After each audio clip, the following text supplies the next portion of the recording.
ഡയറ്റിലെ staff ടൂറിൻ്റെ ഭാഗമായിട്ട് കൊല്ലങ്കോട് പോകുന്ന വഴിക്ക് വരിക്കാശ്ശേരി മന കാണണമെന്ന് കൂട്ടത്തിലെ ചിലർക്കൊരാഗ്രഹം.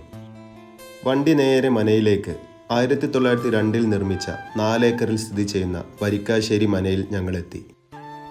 ഈ മന നേരിട്ടോ അല്ലെങ്കിൽ സിനിമയിലോ കാണാത്തവർ അപൂർവം. കാരണം അത്രമാത്രം സിനിമയുടെ ഭാഗമായിട്ടുണ്ട് ഈ മന. വർഷങ്ങൾ പഴക്കമുള്ള മനയിൽ കേരളീയ കരകൗശല വിദ്യയും കൊത്തുപണികളും മരപ്പണികളും നമുക്ക് കാണാൻ പറ്റും. മഴയും വെയിലും ഒരുപോലെ ആസ്വദിക്കാൻ പറ്റിയ നടുമുറ്റം ഈ മനയുടെ പ്രത്യേകതയാണ്. കൊത്തുപണികളും മരപ്പണികളും ധാരാളമായിട്ട് നമുക്കിവിടെ കാണാൻ പറ്റും. വലിയ വലിയ തൂണുകൾ, വിശാലമായ വരാന്തകൾ എന്നിവയാണ് ഇതിൻ്റെ അകത്തുള്ള പ്രത്യേകതകൾ.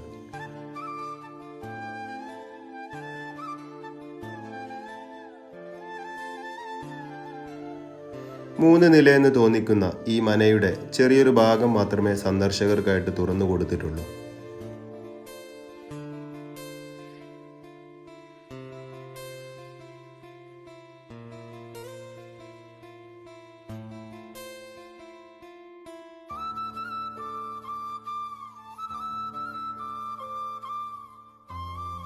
വീടിൻ്റെ അകത്ത് നിന്ന് ബന്ധിപ്പിക്കുന്ന കിണറും കാണാൻ പറ്റും.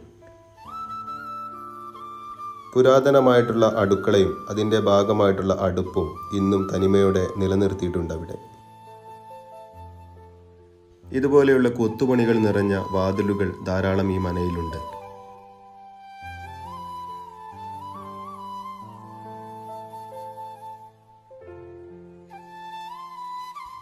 ശേഷം നേരെ പോയത് കൊല്ലങ്കോട്ടെ കുടിലിടം കാണാൻ. ബയോ ടൂറിസത്തിൻ്റെ സാധ്യതകൾ പരമാവധി ഉപയോഗപ്പെടുത്തിക്കൊണ്ട് പേര് പോലെ തന്നെ കുടിലുകളുടെ ഒരു ഇടമാണ് കുടിലിടം. അവിടെ പരിസ്ഥിതിക്ക് യാതൊരു ദോഷവും തട്ടാത്ത രീതിയിൽ ഏറുമാടങ്ങളും കുടിലുകളും കാളവണ്ടിയും ഇതുപോലെയുള്ള ഒരുപാട് കാഴ്ചക്കാരെ ആസ്വദിപ്പിക്കുന്ന രീതിയിലുള്ള നിർമ്മിതികളും കാണാൻ പറ്റും. നെല്ലിയാമ്പതി മലനിരകളോട് ചേർന്ന ഈ വയൽ പ്രദേശം ഒരു കൃഷിസ്ഥലം കൂടിയാണ്.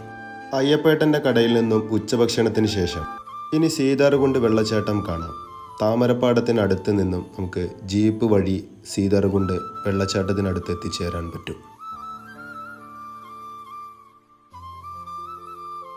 പശ്ചിമഘട്ടത്തിൻ്റെ ഭാഗമായിട്ടുള്ള നെല്ലിയാമ്പതി മലനിരകളിൽ നിന്നും ഏകദേശം 100 അടി ഉയരത്തിൽ നിന്നും ആരംഭിക്കുന്ന വെള്ളച്ചാട്ടം.